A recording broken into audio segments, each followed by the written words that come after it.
Chaque jour, nous nous remplissons et nous allégeons, que ce soit en aliments, en pensées, en possession, en relations ou en émotions, nous faisons tous face à cela. Entamer le processus de minimalisation ne concerne pas que le matériel et les objets. Je vais vous présenter dans cette vidéo les 5 types de minimalisme possibles. Cette liste n'est bien sûr pas exhaustive. Le premier type de minimalisme, vous l'aurez deviné, concerne le matériel. Il est vrai que quand on pense au minimalisme, nous pensons tout de suite au fait de désencombrer et de s'alléger, de sortir le superflu, de se détacher du matériel. Et ceci constitue en effet un grand domaine du minimalisme, le fait de se détacher de ses possessions et de n'avoir que l'essentiel autour de soi. Je ne vais pas détailler ici les bienfaits du minimalisme matériel, je vous invite à regarder ma vidéo sur ce sujet.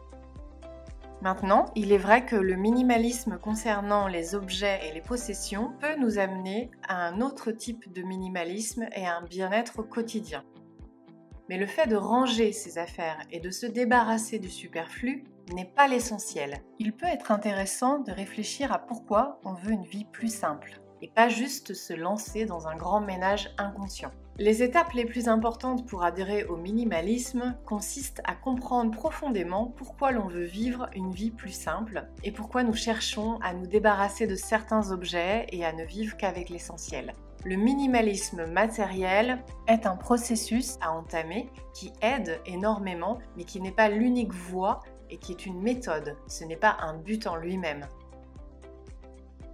Le deuxième type de minimalisme concerne les activités. Il est vrai qu'une fois que vous vous êtes détaché de vos objets, du fait de vous en occuper, de vous en préoccuper, nous avons tendance à nous raccrocher à des activités et au fait de combler sans cesse notre emploi du temps. Rappelez-vous, l'humain cherche à combler le vide spatial, mais également le vide temporel. La course à l'action, l'hyperactivité, le fait de diversifier ses sports et loisirs vous amène également à avoir plus de matériel, donc l'un est connecté à l'autre. Les activités en masse sont connectées également au fait de posséder beaucoup d'objets, de devoir s'en occuper, de devoir les réparer, les stocker.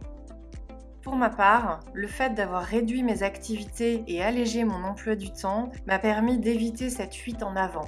J'étais quelqu'un de très sportive, voire même d'hyperactive. Et j'ai également mis beaucoup d'énergie dans mon activité professionnelle. Et il est vrai que quand j'ai entamé un processus de minimalisation et j'ai cherché à me débarrasser de mes biens, j'ai cherché à combler le vide par l'action. Ainsi, il est très important d'apprendre à calmer le petit singe intérieur facétieux, celui qui vous pousse à faire de multiples activités, peut-être même en même temps, d'y penser au même moment. Le fait de faire cette action vous permettra d'avoir une meilleure concentration, de baisser votre taux de stress et d'anxiété au quotidien, d'être plus patient. S'ennuyer est parfois très bon pour développer la créativité. Ça permet également de se ressourcer et de se concentrer sur l'essentiel. Je vous fais un petit peu l'éloge de la paresse et de la lenteur qui parfois est très bon pour l'esprit et le corps. Le troisième type de minimalisme concerne tout ce qui est numérique. Donc ça peut concerner les médias, les réseaux sociaux, les emails, les jeux vidéo, les vidéos également, telles que cette vidéo sur YouTube, et tout ce qui a à faire au numérique. Il est très important de se déconnecter, vous l'avez déjà entendu 1000 et 1000 fois. Le fait de se fixer également des heures pour la consultation des mails et des réseaux sociaux est très important. Ne commencez pas votre journée en consultant vos réseaux sociaux ou votre mail ou votre téléphone tout simplement. Prenez un moment plus tard dans la matinée pour vous dédier à cela. Prenez conscience du nombre de fois où vous consultez vos mails ou les réseaux sociaux. Il est également très important de faire un ménage numérique dans votre ordinateur, dans votre téléphone, dans votre tablette, sur tous les supports que vous utilisez. Nous ne réalisons pas parfois combien ces données numériques encombrent nos ordinateurs et nos téléphones et représentent un stock inutile d'informations. Le fait par exemple de conserver des mails inutiles en masse reviendrait un petit peu à conserver des tickets de caisse en masse dans votre portefeuille. Les données et les informations numériques sont des sources d'épuisement, de saturation visuelle et mentale. Ainsi, pensez bien à faire un nettoyage numérique régulièrement. L'hyperinformation et l'omniprésence de l'information nous demandent aujourd'hui de prendre de la distance avec le numérique et justement ce flot d'informations qui est ininterrompu. Je ne vous apprends rien en vous disant que les médias peuvent avoir un impact sur votre morale et provoquer du stress. Il est très important de faire un processus de minimalisation également dans ce domaine afin de se sentir plus apaisé. Le quatrième type de minimalisme concerne la relation à autrui. Cela peut paraître un peu radical, mais il est très important de se débarrasser des relations superficielles, toxiques et futiles. On réalise également que l'autre n'est pas juste un gestionnaire d'objets. On restaure l'harmonie avec autrui, que ce soit dans la famille, avec les amis, dans le couple, les collègues ou autres connaissances. Votre temps est précieux, il est donc très important de donner la priorité aux gens avec qui vous allez le passer. Les personnes qui vous sont chères, de prendre le temps de les appeler, de les aider, de vous en occuper et de les écouter.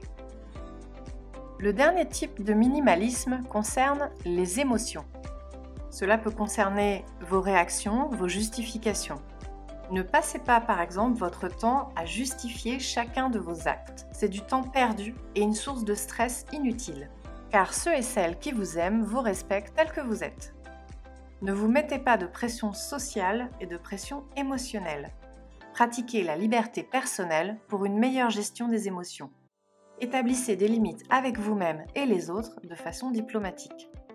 Pensez à ce petit singe intérieur facétieux qui est en vous, apprenez à le calmer afin de se sentir plus apaisé. Donc la gestion des émotions et ce minimalisme au niveau des réactions et des justifications vous permettra d'avoir une meilleure gestion de l'inquiétude et de la peur, du stress, de la jalousie, de l'orgueil et de l'anxiété.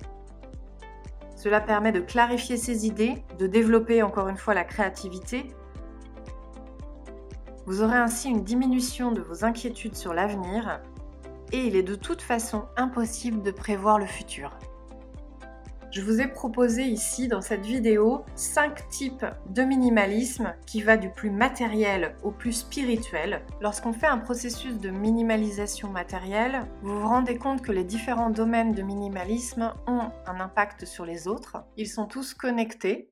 Et ce n'est pas juste un travail de minimalisation des objets, mais également un travail sur soi-même, sur sa personne et sur la gestion de ses émotions. Merci à tous d'avoir visionné cette vidéo, j'espère qu'elle vous a été utile. Pensez à vous abonner pour être au courant de mes nouvelles vidéos et pour soutenir mon travail. Merci.